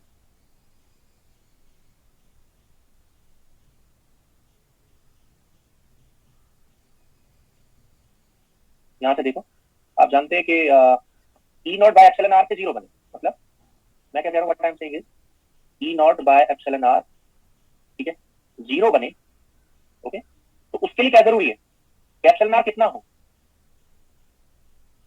इन्फिनिटी हो, ये मतलब है इसका, epsilon R must be infinity.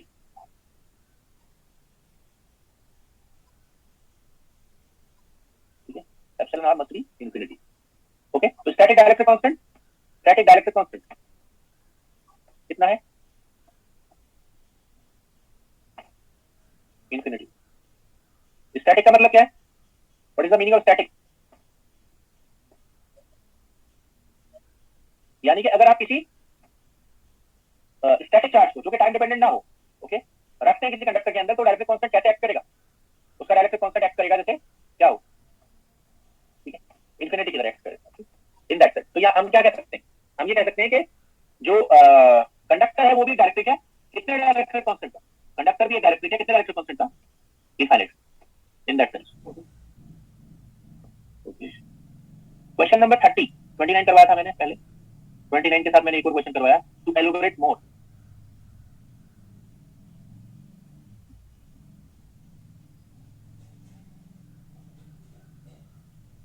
This is page 28. This is on page 28.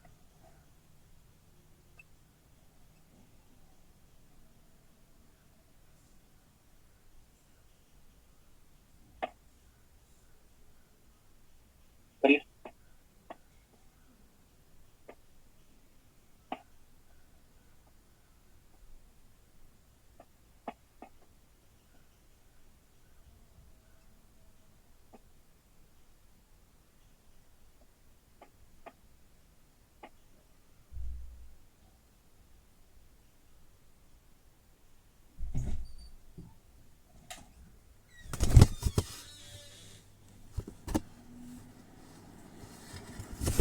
क्या लिखा हुआ है? पोलराइजेशन किस तरफ है? P नॉट वेक्टर आर, तीन प्लेसेस दे रखे हैं आपको, सिग्मा वन क्या होगा? P डॉट एन कैप, तो क्या होगा? P naught R cap dot N cap क्या होगा सिग्मा वन का? आर कैप, तो ये हो गया आर कैप। एक बात और, इस पर आर की वैल्यू क्या है? फिक्स, कितनी फिक्स है? यहाँ पर आर की जगह क्या रखेंगे? Capital R. कितना हो जाएगा? P naught vector R, okay, P naught vector R, okay, sigma two यहाँ, ठीक है। मान लीजिए रेड डायरेक्शन है, ओके, ये रेड डायरेक्शन, तो इसका एन कैप किधर होगा? प्लस जेड में, तो इसका एन कैप किधर होगा? Minus Z cap. तो सिग्मा टू क्या हो गया? D डॉट एन कैप मतलब D dot Z cap plus का, तो कितना होगा बताइए?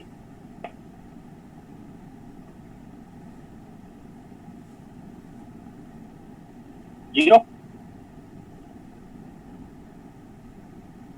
तो सिग्मा थ्री कितना होगा? P dot N cap, P dot minus Z cap, zero. तो क्या होगा बताओ?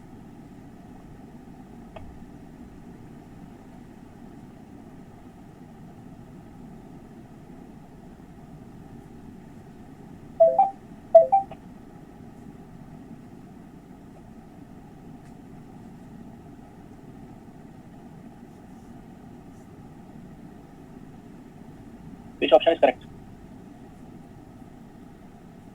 B. Okay.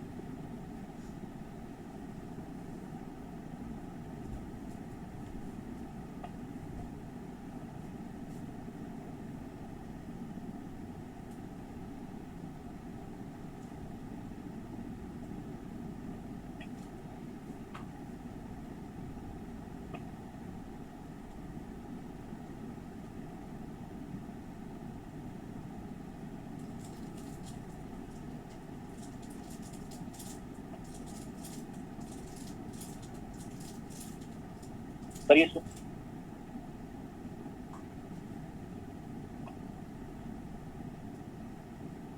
एक स्फेरिकल शेल है, ठीक है,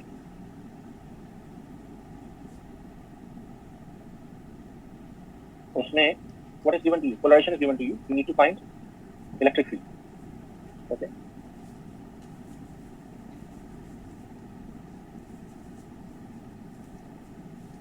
करो।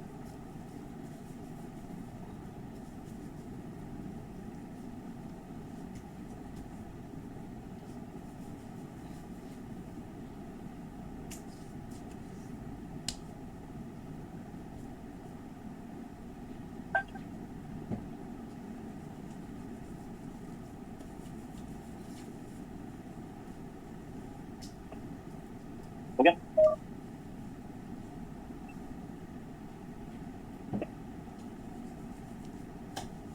बी। देखो यहाँ पर क्या दिया हुआ है? Spherical shell. स्फेरिकल शेल मतलब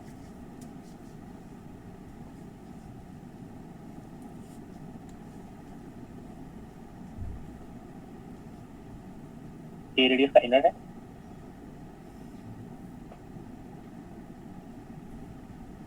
बी रेडियस का आउटर है। ओके। पोलराइजेशन कहाँ भरा हुआ है? Where is the polarisation filled? कितने जोन में पोलराइजेशन? कितने जोन में पोलराइजेशन?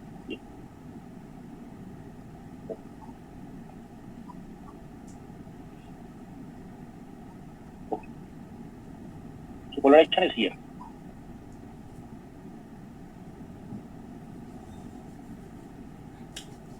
K by R आपके electric field in A and B zone में बताना, A और B के बीच में बताना। तो आप बताइए यहाँ पर कोई फ्री चार्ज गिवन नहीं, इस क्वेश्चन में कहीं पर कोई फ्री चार्ज गिवन नहीं। हियर नो फ्री चार्ज दिया, no free charge is given. Okay, hence क्या होता है? कोई फ्री चार्ज नहीं दिया हुआ है, इसलिए D डॉट ds का वैल्यू जो होगा वो क्या होता है? Q फ्री एनक्लोज होता है। तो कहीं भी कोई फ्री चार्ज नहीं। तो अगर मैं इस पूरे स्पेस को 3 पार्ट में डिवाइड करता हूँ, क्या क्या? R लेस देन A, तो D क्या है? 0 है क्या नहीं? Displacement vector would be 0 in this zone. implies that D equals to epsilon naught E plus P से एक बात हो, ये जो पोलराइजेशन है वो कहाँ डिफाइंड है? किसके लिए वैलिड है? यहाँ के लिए वैलिड है। इस जोन में पोलराइजेशन कितना है? कितना? तो इस जोन में इलेक्ट्रिक फील्ड कितना होगा? Try to understand my point. R less than A पर इलेक्ट्रिक फील्ड कितना होगा? 0। A एंड B के बीच में डिस्प्लेसमेंट वेक्टर कितना होगा? क्योंकि कोई फ्री चार्ज नहीं है वहां भी। अगर मैं A और B के बीच में कोई गॉसियन सरफेस ले लेता हूं यहाँ,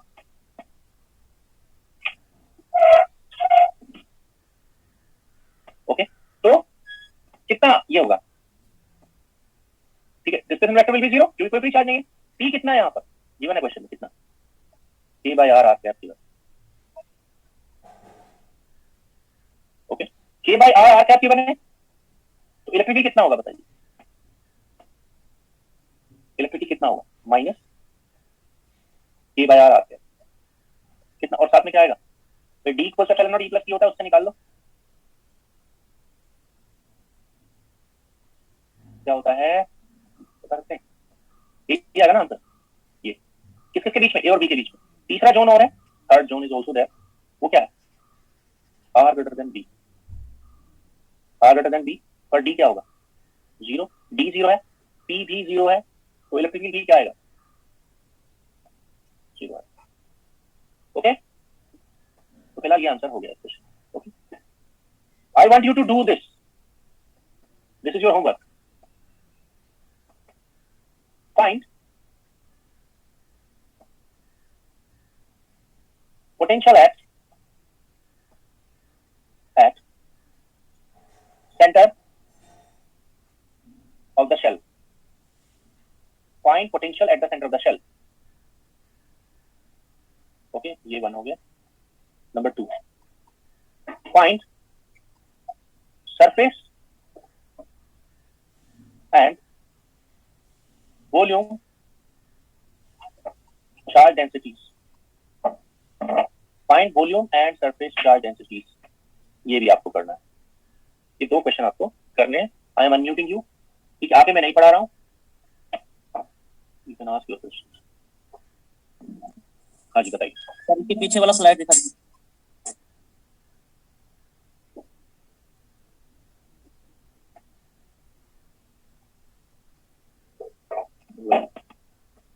सर 11th क्लास जो क्वेश्चन है उसी साइड शो कर दीजिए।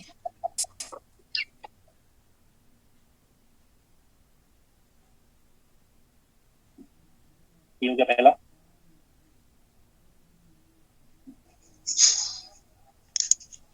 Next,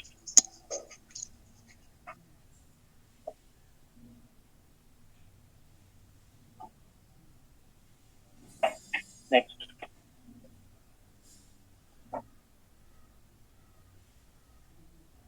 next,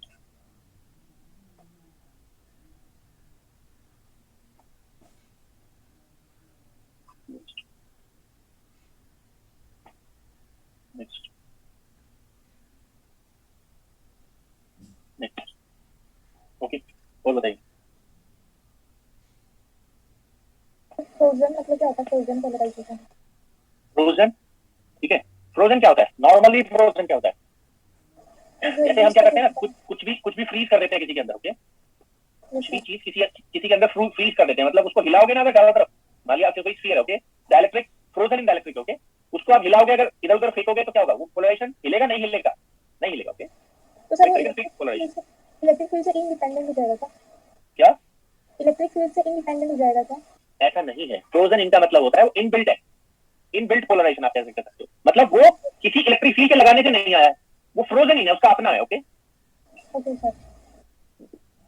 sir electric field और पोलराइजेशन का डायरेक्शन सेम होता है ना, चेंज भी हो सकता है, मतलब अलग-अलग ऑपोजिट? भाई मैंने क्या बताया था, एक्सटर्नल इलेक्ट्रिक फील्ड और पोलराइजेशन का डायरेक्शन सेम होता है। तो ये कोई भी शेप हो चाहे। लास्ट क्वेश्चन में उसका डायरेक्शन ऑपोजिट हो गया तो? अरे भाई वो उसके इलेक्ट्रिक फील्ड और पोलराइजेशन तो अपोजिट होंगे ही ना। आप इंटरनल फील्ड में और एक्सटर्नल फील्ड में डिफरेंस समझते हो?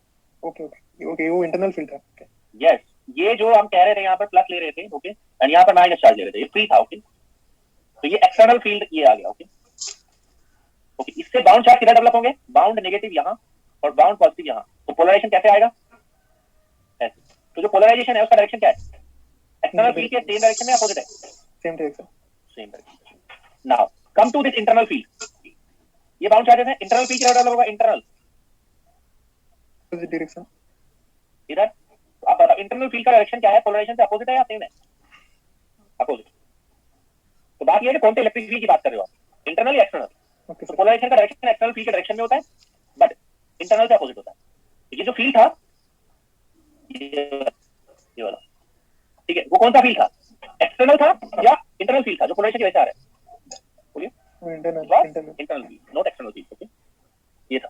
सर हमारे सिलेबस में सिर्फ लीनियर डायरेक्ट्रिक्स ही है ना? सिर्फ लीनियर आपके। Excuse me sir, hello. बताइए। सर हम एयर मॉलिक्यूल्स को भी तो पोलराइज कर सकते हैं ना? एयर मॉलिक्यूल्स को पोलराइज तो कर सकते हैं, ठीक है ना, बट उसमें स्ट्रेंथ बहुत लगेगी। तो सर जनरली हम मतलब उसको भी वैक्यूम की तरह ट्रीट करेंगे? बिल्कुल ट्रीट करते हैं, यस। आपको जो है उसको वैक्यूम की तरह ट्रीट करना है, ठीक है ना, क्योंकि क्या है ना, एयर की डेंसिटी बहुत कम होती है। सर उसकी पोलराइजेशन सर वो मूव भी तो कर जाएंगे ना सर? नहीं, वो तो ठीक है सर, अरे डेंसिटी बहुत कम होती है। आप बताओ किसी सॉलिड में और एयर में क्या फर्क है? आप बताओ सर। वो इंटरमॉलिक्यूलर फोर्सेस का और डेंसिटी का। हाँ, तो फर्क है ना उसमें, ठीक है। Yes sir, okay sir, thank you sir. तो सर इसका मतलब एयर स्पेस का एयर मॉलिक्यूल में या वैक्यूम में पोलराइजेबिलिटी हमेशा जीरो लेते हैं। तो वो इतनी कम आती है भाई डेंसिटी बहुत कम है, तो आप उसको लगभग वैक्यूम या फ्री स्पेस मानकर चलो, ठीक है। स्पीड ऑफ लाइट भी तो उसमें सी ही ले लेते हैं, मतलब आती तो थोड़ी सी कम ही है, मतलब वो इतनी कम आती है कि कोई मतलब मैं बोल रहा हूँ कि आप उसको प्रैक्टिकली फ्री स्पेस की तरह ट्रीट करेंगे, ओके। और बताइए सर, एक बार फर्स्ट स्लाइड शो करना।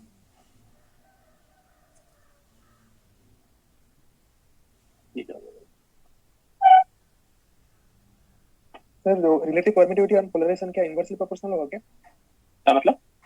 मतलब अगर इंफिनिटी हो जाता है, जब मेटल के केस में इंफिनिटी होता है तो पोलराइजेशन जीरो होता है, तो इनवर्सली प्रोपोर्शनल है क्या? मैं रिलेटिव परमिटिविटी एंड पोलराइजेशन नहीं, इनवर्सली रिलेटेड तो नहीं होते, इनवर्सली रिलेटेड नहीं होते, ओके, ठीक है। जितना परमिटिविटी ज्यादा होगा यूजुअली उतना पोलराइजेशन ज्यादा होगा। मेटल के केस में ऐसा नहीं है। मेटल तो डाइलेक्ट्रिक है ही नहीं, उसको तो हम कह रहे हैं इक्विवेलेंट टू डाइलेक्ट्रिक मानते हैं तब, ओके ओके। हाँ तब है, ठीक है। तो पोलराइजेशन ऐसे डिफाइन नहीं कर सकते उसका मेटल का। Excuse me sir. सर जो हमने 11th क्वेश्चन किया था उसमें सर हमने दोनों केसेस के अंदर क्यू एनक्लोज्ड क्यू के इक्वली लिया था। तो सर वो इसलिए लिया था ना। Q free yes sir, yes sir. Sir वो इसलिए लिया था ना क्योंकि सेंटर पे हमारा था, इस वजह से मतलब कहीं भी हम गॉसियन सरफेस लेंगे तो पूरा का पूरा एनक्लोज हो जाएगा उसमें। बिल्कुल पूरा चार्ज एनक्लोज होगा, फ्री एक ही है और कोई है ही नहीं। Okay sir. अंदर चाहे गॉसियन सरफेस बनाओ या बाहर, ठीक है, बस वही चार्ज है फ्री, तो वही आएगा हर बार। Okay sir. सर जैसे हम सरफेस चार्ज डेंसिटी निकालते हैं तो पी के साथ कोई वेक्टर आर कैप है और डॉट एन कैप जैसे जेड कैप है, तो जेड को हम कन्वर्ट कर रहे हैं ना आर कैप और थीटा कैप फाई कैप में, तभी जीरो। क्यों जरूरत, क्या जरूरत है? वाई सिलेंडर अगर है तो तो उसका एस कैप और आर कैप बराबर हो गए ना। हाँ सर। मतलब सिलेंडर के केस में मैंने बताया था ना एस कैप, तो ये एस कैप ही तो है। हाँ सर। कन्वर्ट करने की क्या जरूरत है? ओके, हाँ तीन होते हैं ना, s cap, phi cap, z cap, तो ये आपस में परपेंडिकुलर होते हैं तीनों। हाँ सर। कोई कन्वर्ट करने की जरूरत नहीं। Okay sir. ये आर कैप सिलेंडर वाला आर कैप है, ओके, मतलब एस कैप। और बताओ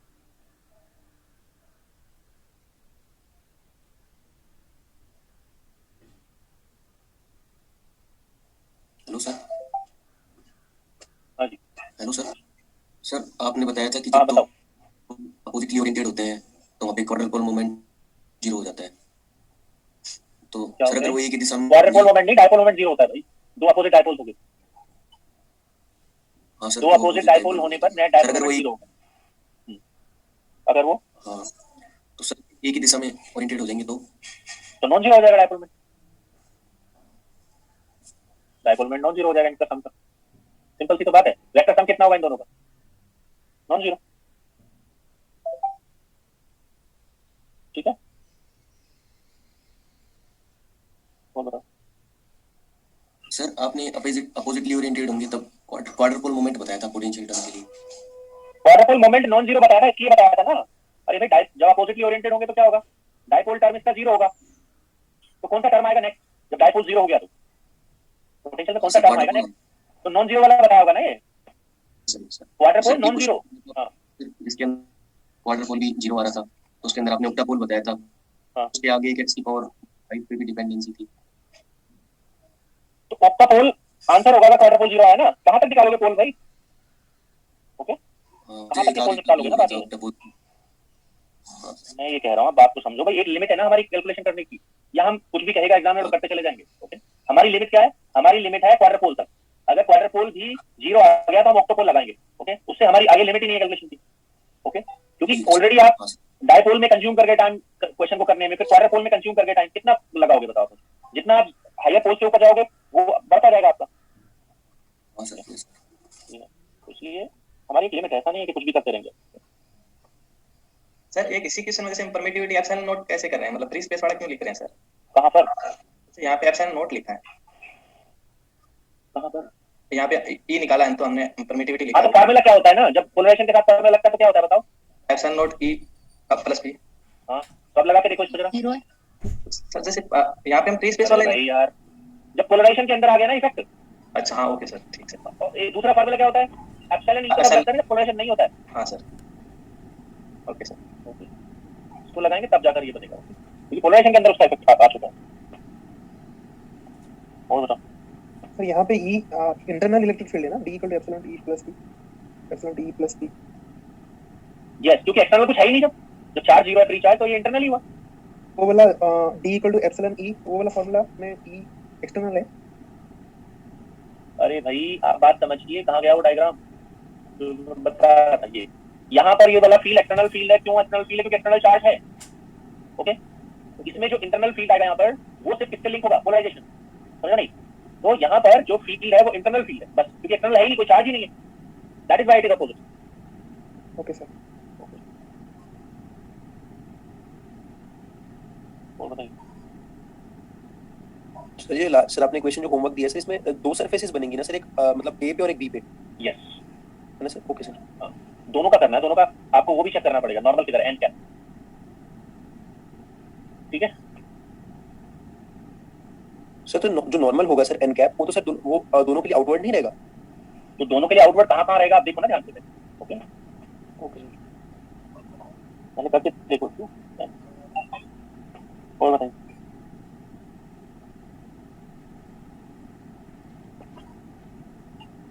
ठीक है ना?